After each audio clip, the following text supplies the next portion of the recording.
제1부 엇갈린 두 줄기의 울음. 하늘도 무심하시지 그해 여름은 유독 지독했습니다.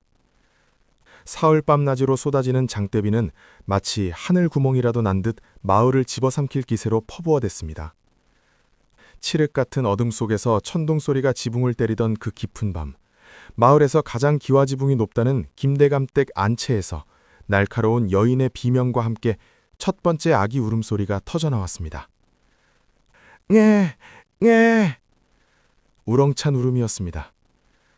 비바람 소리를 뚫고 나온 그 소리에 갓등을 들고 초조하게 마당을 서성이던 김대감의 입가가 귀에 걸렸습니다.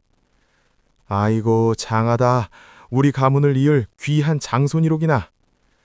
안채문이 열리고 비단 포대기에 쌓인 아이가 나오자마자 집안은 잔치집 분위기가 되었습니다. 심리 밖에서도 보인다는 명당자리에 묘자리를 쓴 덕이라며 사람들은 벌써 아이의 이름에 들어갈 돌림자를 따지느라 바빴습니다. 이 아이의 운명은 태어나기도 전에 이미 정해져 있었습니다. 비단길만 걷고 좋은 글만 읽으며 훗날 이 나라의 높은 벼슬아치가 되는 것, 그것이 이 아이가 짊어진 소위 양반의 팔자였습니다. 그런데 그 화려한 기와집 담장 너머 빗물이 줄줄 새는 낡은 움막에서도 또 하나의 비명이 흐르고 있었습니다. 김대감댁의 마당쇠인 판수는 밖에서 쏟아지는 빗물을 바가지로 퍼내며 어쩔 줄을 몰랐습니다. 가만히 한 장 깔린 흙바닥 위에서 그의 아내 순덕이 창백해진 얼굴로 신음하고 있었습니다. 임자, 정신 차려. 조금만 더 힘을 써봐. 판수의 거친 손이 떨렸습니다. 순덕은 남의 집 빨래며 밭일을 도맡아 하느라 만삭의 몸도 돌보지 못해 기력이 쇠할 대로 쇠해 있었습니다. 하지만 모성이라는 것은 무서운 법이지요. 순덕은 마지막 남은 힘을 쥐어짜 아랫배에 힘을 주었습니다. 그리고 마침내 안채의 아이와 정확히 같은 시간에 또 하나의 생명이 이 땅에 발을 내디뎠습니다. 아이는 안채의 아이보다 더 크고 절절하게 울었습니다. 하지만 판수는 아이의 울음소리가 들리자마자 기뻐하기보다 겁부터 덜컥 났습니다. 상전 때 귀한 도련님이 태어난 경사로운 날에 감히 노비의 자식이 목소리를 높였다가 매라도 맞을까 걱정된 탓입니다. 판수는 황급히 아이의 입을 막으며 낡은 소미불로 아이를 감쌌습니다. 서방님, 아이 이름은 생각해 두었습니까? 순덕이 가쁜 숨을 몰아쉬며 물었습니다. 판수는 밖에서 들이치는 빗물과 진흙탕을 보며 힘겹게 입을 뗐습니다. 길도라고 합시다. 길바닥에서 태어났으니 길도. 그래도 이 험한 세상에서 제 길 하나는 똑똑히 찾아가라고 그렇게 부릅시다. 세월은 비처럼 무심하게 흘러 두 아이는 10살이 되었습니다. 양반과 아들 진영은 귀티가 흘렀지만 글방 근처만 가면 꾸벅꾸벅 졸기 일쑤였습니다. 훈장님이 하늘 천 하고 외치면 진영은 속으로 하늘은 저렇게 높은데 나는 왜 이 좁은 방에 갇혀 있어야 하나 하며 파리만 쫓았습니다. 반면 그 집안 마당을 쓸고 서책을 나르던 길도는 달랐습니다. 길도는 귀가 보배였습니다. 도련님이 졸고 있는 창밖에서 빗자루질을 하다가도 안에서 들려오는 문장 한 줄을 귀에 담았습니다. 길도의 아버지 판수는 아들이 글에 관심을 두는 것을 볼 때마다 가슴이 철렁했습니다. 길도야, 저건 네가 넘볼 것이 아니다.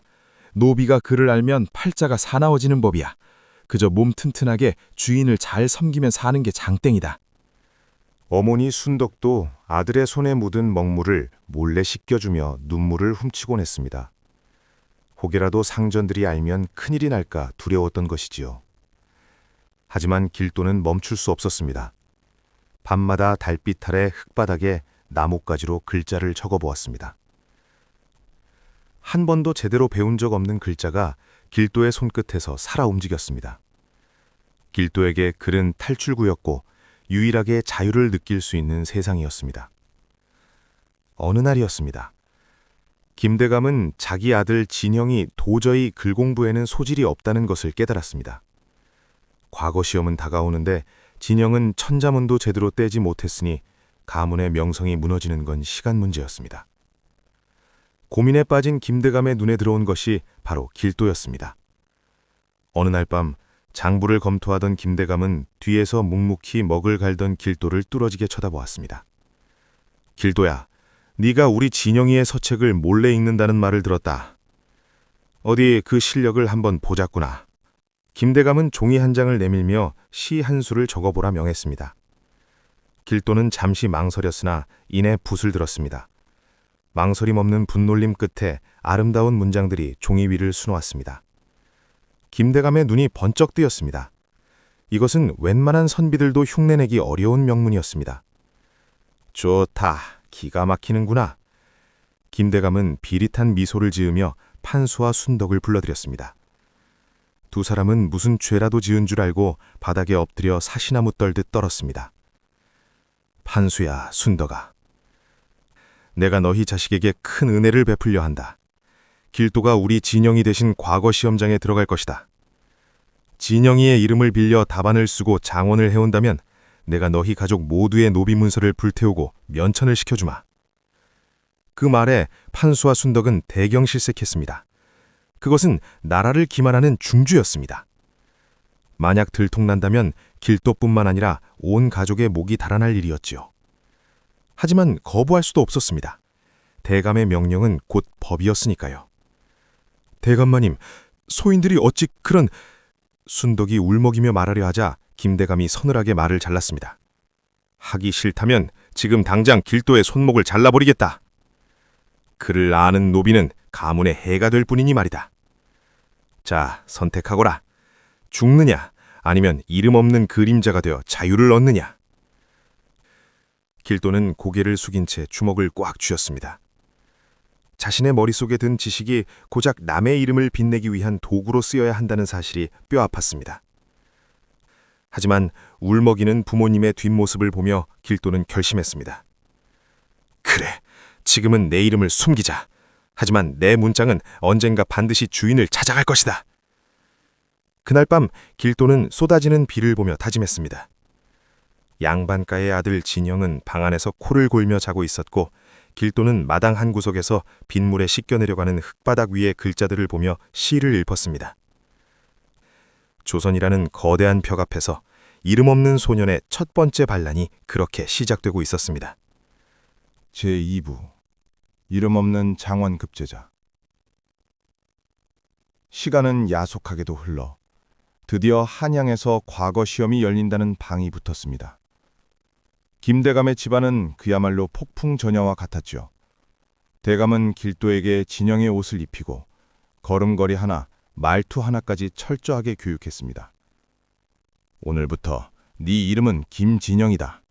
만약 실수라도 해서 내 가문에 먹칠을 한다면 네 부모의 목숨은 물론이고 네 놈의 골통을 부셔버릴 것이다. 대감의 서슬퍼런 경고에 길도는 그저 고개를 숙일 뿐이었습니다. 시험 당일 새벽 안개를 뚫고 길도는 한양 시험장인 과장으로 향했습니다. 진짜 양반아들 진영은 주막방에 숨어 기생들과 술판을 벌이고 있었고 노비 길도가 도포자락을 휘날리며 선비의 행세를 하고 있었죠. 길도의 가슴은 터질 듯이 뛰었습니다. 시험장 문을 들어서는 순간 수많은 유생의 시선이 꽂히는 것 같아 등줄기에 식은땀이 흘렀습니다. 나는 노비다. 나는 사람이 아니다. 라고 되뇌이며 살았던 10수년의 세월이 발목을 잡는 듯했습니다. 하지만 시험지에 적힌 시제를 본 순간 길도의 눈빛이 변했습니다. 비온 뒤의 산천을 보고 나라의 앞날을 논하라. 그것은 길도가 평생 몸으로 겪어온 세상이었습니다. 비가 오면 집이 무너질까 걱정하고 진흙탕을 구르며 땅의 소중함을 알았던 길도에게 이 문제는 글자 노름이 아니라 삶 그 자체였습니다. 길도는 굿을 들었습니다. 다른 유생들이 화려한 미사여구를 고민할 때 길도의 붓은 마치 살아있는 용처럼 종이 위를 누비기 시작했습니다. 백성의 고열을 짜내는 탐관오리들의 횡포를 비판하면서도 척박한 땅에서 싹을 틔우는 민초들의 강인함을 한 편의 서사시로 풀어냈습니다. 그 문장은 너무나 정교하고 깊이가 있어 채점을 하던 시관들조차 이것은 젊은이의 글이 아니다. 세상을 통달한 성현의 문장이다. 라며 감탄을 금치 못했습니다. 결과는 당연하게도 장원급제였습니다. 김대감의 집은 축제 분위기였죠. 가짜 이름 김진영이 적힌 합격 통지서가 도착하자 대감은 호탕하게 웃으며 길도의 부모를 불러냈습니다. 자, 약속대로 이 노비 문서들을 태워주마. 이제 너희는 내 집 식구가 아니다. 나가거라. 판수와 순덕은 눈물 젖은 얼굴로 불타는 노비 문서를 바라보았습니다. 평생을 올감했던 쇠사슬이 한 줌의 재가 되어 날아가는 순간이었습니다. 하지만 길도의 마음은 편치 않았습니다. 부모님과 함께 대감댁 대문을 나서는 길도의 등 뒤로 술에 취해 비틀거리는 진짜 진영의 비웃음 소리가 들렸기 때문입니다. 야, 이 노비놈아, 네가 아무리 잘나봤자 내 이름 밑에서 쓴 글이다. 평생 내 그림자로 살 줄 알아라. 면천은 되었으나 갈 곳은 없었습니다. 길도의 가족은 한양 변두리의 낡은 초가집에 자리를 잡았습니다. 아버지 판수는 짐꾼 일을 시작했고 어머니 순덕은 남의 집 바느질을 하며 생계를 이었습니다. 길도는 자신의 실력을 숨긴 채 시장통에서 사람들의 서신을 대신 써주는 대필 작가로 살아갔습니다. 보소, 선비 양반. 우리 아들놈한테 보낼 편지 한 통만 써주구려. 군대에 가서 고생이 많다고 말이여. 까막눈인 백성들의 사연을 받아 적으며 길도는 깨달았습니다. 대궐 같은 과장에서 썼던 화려한 문장보다 자식을 걱정하는 어머니의 투박한 말 한마디가 더 힘이 있다는 것을요. 길도는 이 시기에 비로소 진짜 사람의 글을 배우게 됩니다. 조정의 높은 분들이 쓰는 죽은 글이 아니라 땀 냄새나고 눈물 섞인 살아있는 글 말입니다. 그렇게 몇 해가 흐르는 동안 길도는 전국을 떠돌았습니다. 때로는 서당의 훈장 밑에서 아이들을 가르치기도 하고 때로는 지방 관아의 장부를 몰래 정리해주며 돈을 벌었습니다. 길도는 그 과정에서 조선의 구석구석을 보았습니다. 백성들은 굶주리는데 관료들은 서로 파벌 싸움에만 혈안이 되어 있는 현실. 실력 있는 인재들이 출신 성분 때문에 길바닥에 버려지는 불공평한 세상. 길도의 가슴 속에 서서히 뜨거운 불덩어리가 치밀어 올랐습니다. 내 이름으로 된 글을 쓰고 싶다. 남의 이름을 빌리지 않고 노비 길도의 이름으로 이 세상을 향해 소리치고 싶다. 그러던 어느 날 길도는 결심했습니다. 다시 한번 과거를 보겐거라고 말입니다. 이번에는 김대감의 아들 진영이 아니라 당당히 면천받은 양민 길도의 이름으로 말이죠. 하지만 소문은 무서웠습니다. 이미 조정에는 예전 김대감 댁에서 대리시험을 쳤던 천재 노비가 있더더라 라는 흉흉한 소문이 돌고 있었거든요. 길도가 과거 시험장에 다시 나타났다는 소식은 순식간에 김대감의 귀에도 들어갔습니다. 이제는 어떻한 관리로 자리를 잡은 진영은 이를 갈았습니다. 저 비천한 놈이 감히 내 앞길을 막으려도 와 내 이름을 빌려 쓴 주제에 이제 와서 제 이름을 찾겠다고? 진영은 길도를 막기 위해 온갖 계략을 짜내기 시작했습니다. 인사권을 쥔 가문의 힘을 이용해 길도의 답안지를 가로채거나 그의 출신을 문제 삼아 시험 자격을 박탈하려 했죠. 하지만 길도는 물러서지 않았습니다. 사흘밤 낮으로 내리는 비를 뚫고 길도는 다시 한번 붓을 쥐었습니다. 이번에 그가 쓸 문장은 복수를 위한 칼날이 아니었습니다. 그것은 썩어가는 조선을 다시 일으켜 세울 간절한 희망의 목소리였습니다. 과연 길도는 자신의 이름으로 장원에 급제하여 자신을 무시했던 세상을 뒤흔들 수 있을까요? 그리고 그의 앞을 가로막는 진영과의 운명적인 대결은 어떻게 흘러가게 될까요? 조선의 밤하늘에 이름 없는 별 하나가 가장 밝게 빛나기 시작한 순간이었습니다. 제3부 용의 꼬리보다 뱀의 머리가 되리라. 세월은 강물처럼 흘러 길도의 나이 어느덧 30을 바라보게 되었습니다. 그동안 길도는 조선 팔도를 유랑하며 책 속의 글자가 아닌 살아있는 세상을 읽었습니다. 그리고 마침내 때가 왔습니다. 임금님이 직접 주관하는 특별 과거시험, 별시가 열린다는 방이 붙은 것입니다. 길도의 아버지 판수는 장성한 아들의 손을 잡으며 말렸습니다. 길도야, 이제 면천도 됐고 우리 세 식구 입에 풀칠은 하고 살지 않느냐. 제발 그 무서운 궁궐 일에는 끼어들지 말거라. 양반들 싸움에 우리 같은 것들은 고래 싸움에 새우등 터지는 격이다. 어머니 순덕도 아들의 해진 도포자락을 만지며 눈시울을 붉혔습니다. 하지만 길도의 눈빛은 흔들림이 없었습니다. 어머니, 아버지, 저는 단순히 벼슬이 탐나서 가는 것이 아닙니다. 이름 없이 태어난 자도 뜻이 있다면 이 나라의 기둥이 될 수 있다는 걸 보여주고 싶습니다. 그래야 제 자식대에는 이런 서러움을 물려주지 않겠습니까? 길도는 정식으로 양민 이길도라는 이름으로 응시표를 냈습니다. 시험장인 창경궁 뜰에는 전국의 내로라 하는 수재들이 구름처럼 모여들었습니다. 그 중에는 이미 정오품 좌랑 자리에 앉아 기세를 떨치던 김대감의 아들 진영도 시험관의 일원으로 당당히 앉아 있었습니다. 진영은 응시자 명단에서 이길도라는 이름을 발견하고는 안광을 번뜩였습니다. 이놈 봐라. 감히 노비 출신 주제에 내 앞에 제 발로 걸어 들어와. 진영은 입가에 비열한 미소를 띄우며 신복들에게 은밀히 지시했습니다. 길도의 답안지를 따로 표시해 두었다가 무조건 낙방시키라는 영이었죠. 드디어 시험이 시작되었습니다. 이번 시험의 주제는 파격적이었습니다. 조선의 창고가 비어가는 이유와 그 해결책을 논하라. 다른 응시자들은 공자 가라사대, 맹자 가라사대 하며 고리타분한 옛 성현들의 말씀만 줄줄 읊어댔습니다. 하지만 길도는 달랐습니다. 그는 시장 바닥에서 보았던 고리대금의 폐단, 관리들의 수탈, 그리고 버려진 땅을 일구는 농민들의 눈물을 문장에 녹여냈습니다. 나라의 창고가 비는 것은 백성의 주머니가 털리기 때문이요. 백성의 주머니가 터지는 것은 관리의 양심이 썩었기 때문이다. 서슬퍼른 문장들이 종이 위를 거침없이 달렸습니다. 진영의 강해 공작도 소용없었습니다. 길도의 답안지는 이미 시관들의 손을 거쳐 임금의 발치까지 전달되었으니까요. 임금은 길도의 글을 읽고 크게 감탄하며 무릎을 쳤습니다. 이것은 글이 아니라 비수다. 이 나라의 환부를 정확히 찌르는구나. 이 글을 쓴 자를 당장 들라하라. 결국 길도는 당당히 장원급제를 거머쥐었습니다. 임금이 직접 하사한 어사화를 머리에 꽂고 광화문을 나서는 길도의 모습에 온 한양이 떠들썩했습니다. 노비 출신 천재가 장원을 했다더라 는 소문은 삽시간에 퍼져나갔고 이는 권세가들의 간담을 서늘하게 만들었습니다. 길도에게 내려진 첫 보직은 관리들의 비리를 감찰하는 사헌부 지평이었습니다. 이는 진영과 정면으로 부딪힐 수밖에 없는 자리였죠. 진영은 길도를 무너뜨리기 위해 온갖 음모를 꾸몄습니다.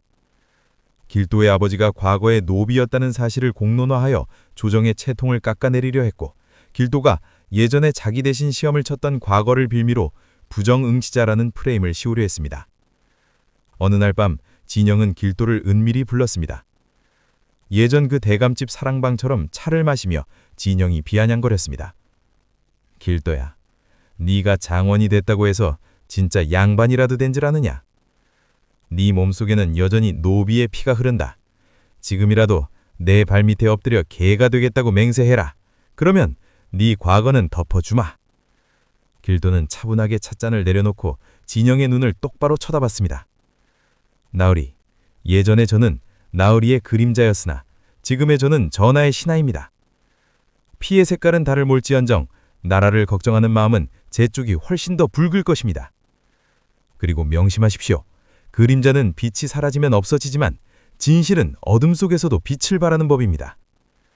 화가 머리끝까지 지민 진영은 잔을 바닥에 내던졌습니다. 좋다. 네 놈이 언제까지 그 꼿꼿한 고개를 들고 사나 보자.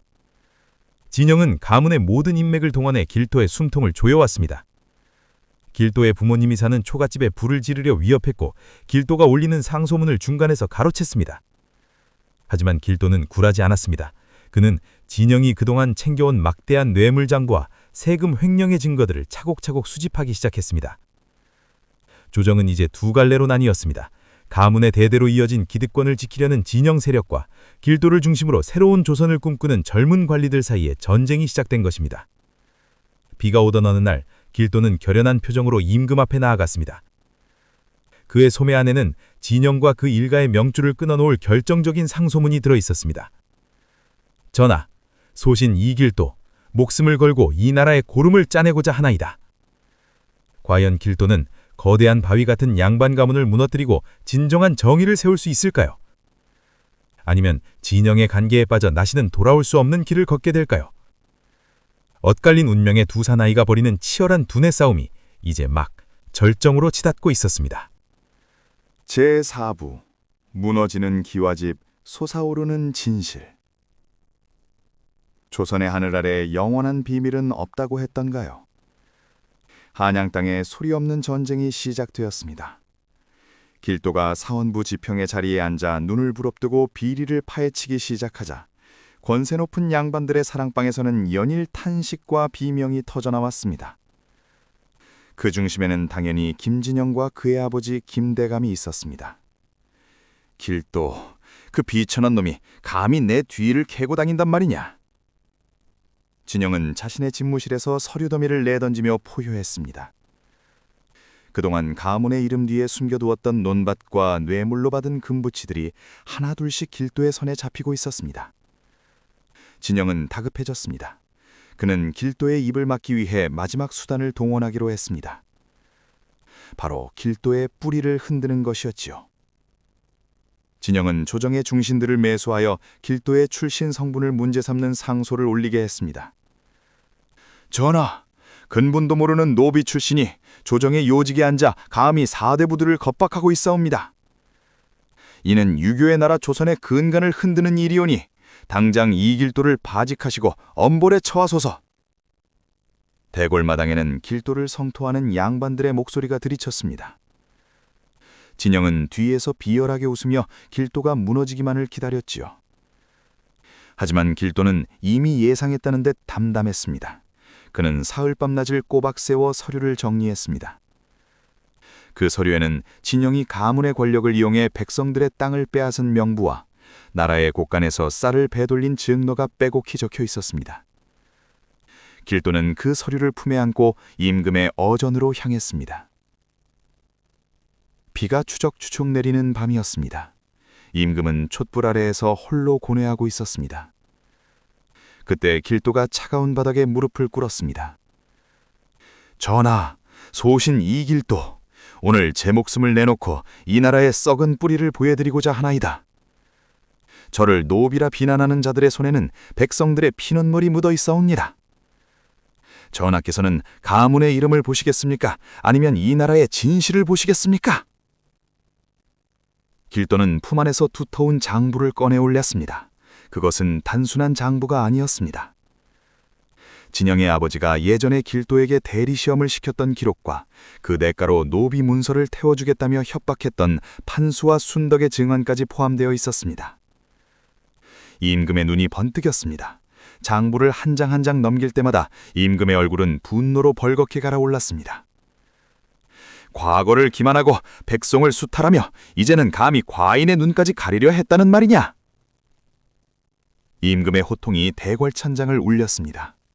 다음 날 새벽 금부도사들이 김대감의 집으로 들이닥쳤습니다.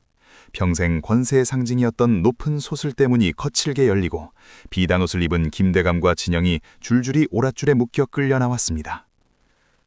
마을 백성들은 그 광경을 보며 박수를 쳤습니다. 아이고 고소하라, 저승사자가 드디어 왔구만. 진영은 끌려가는 와중에도 길도를 발견하고는 소리를 질렀습니다. 이놈 길도야, 니놈이 정녕 미쳤구나. 네 부모가 내 밑에서 평생 얻어먹은 밥이 얼마인데 감히 은혜를 원수로 갚느냐? 길도는 진영 앞에 천천히 다가갔습니다. 그리고 낮지만 강한 목소리로 말했습니다. 나으리, 그것은 은혜가 아니라 착취였습니다. 내 부모의 땀을 훔쳐 나으리의 비단옷을 지었고 내 머리를 훔쳐 나으리의 벼슬을 샀지요. 저는 원수를 갚는 것이 아니라 제자리를 찾지 못한 이 나라의 정의를 돌려놓는 것뿐입니다. 진영의 아버지는 유배지로 떠나게 되었고 진영은 관직에서 파직되어 평생 관직에 나갈 수 없는 신세가 되었습니다. 가문의 모든 재산은 몰수되어 굶주린 백성들에게 돌아갔습니다. 수십 년간 담장 하나를 사이에 두고 벌어졌던 불공평한 운명의 저울이 드디어 수평을 맞춘 순간이었습니다. 하지만 승리의 기쁨도 잠시였습니다. 길도 역시 무사할 수는 없었습니다. 아무리 진실을 밝혔다 해도 남의 이름으로 과거를 쳤던 과거는 법도에 어긋나는 일이었지요. 조정의 보수적인 대신들은 길도 역시 처벌해야 한다고 입을 모았습니다. 임금은 고심 끝에 결단을 내렸습니다. 이길도의 공은 크나 그 과정에서 법도를 어긴 죄 또한 가볍지 않다. 이에 이길도를 한양에서 멀리 떨어진 변방의 외직으로 보직하노니 그것에서 네 실력을 다해 백성을 돌보도록 하라. 그것은 명예로운 추방이었습니다. 길도는 감담히 명을 받들었습니다. 그는 화려한 관복을 벗고 소박한 선비의 옷으로 갈아입었습니다. 짐이라곤 책 몇 권과 보따리 하나가 전부였습니다.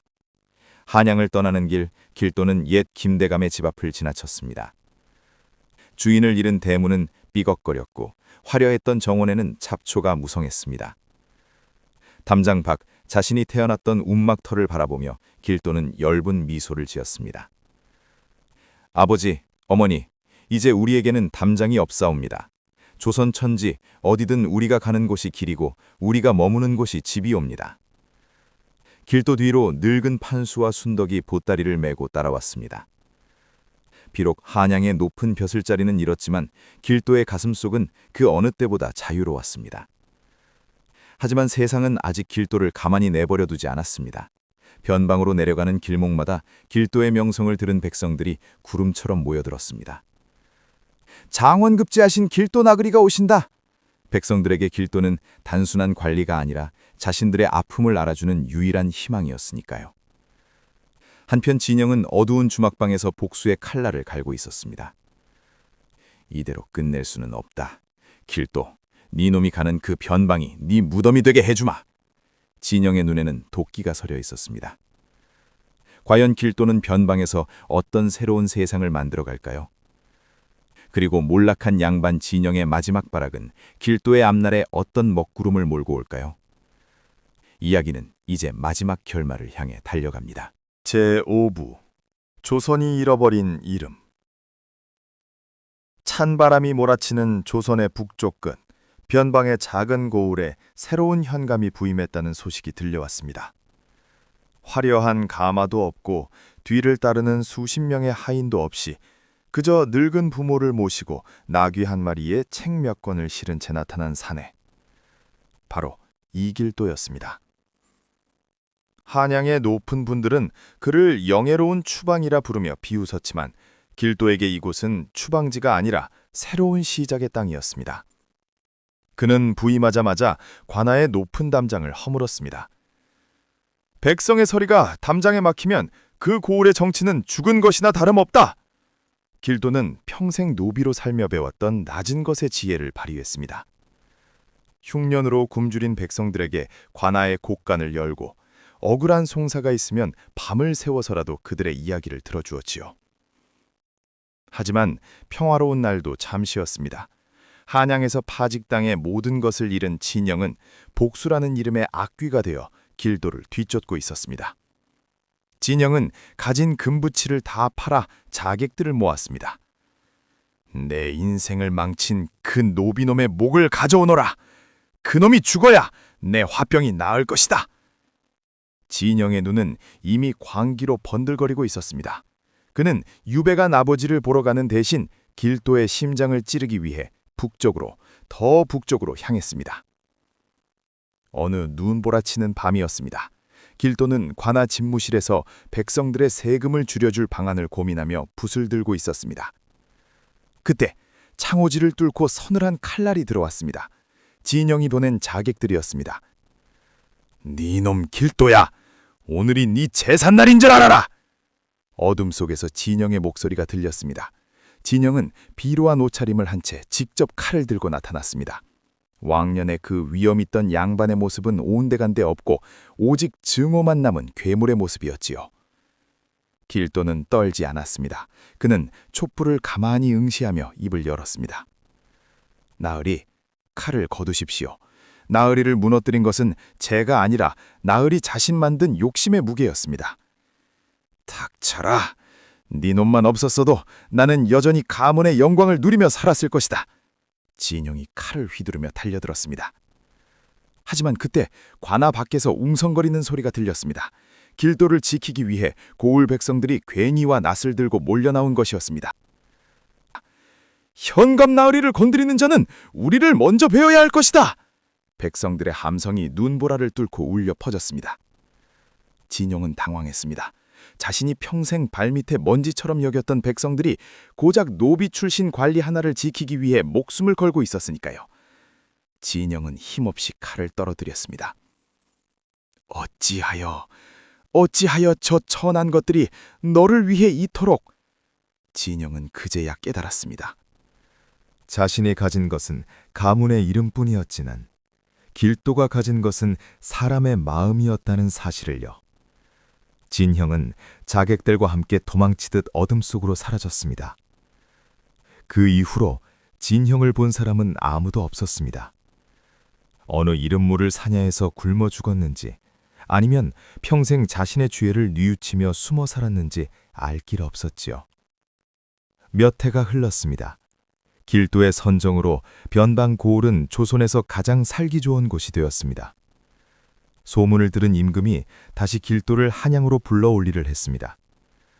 경 같은 인재를 변방에 썩히는 것은 나라의 손해다. 당장 올라와 나를 보좌하라. 하지만 길도는 정중히 거절하는 상소를 올렸습니다. 전하, 조선은 여전히 가문과 출신을 묻는 나라입니다. 소신이 한양에 가면 다시 누군가의 시기와 질투의 대상일 뿐입니다.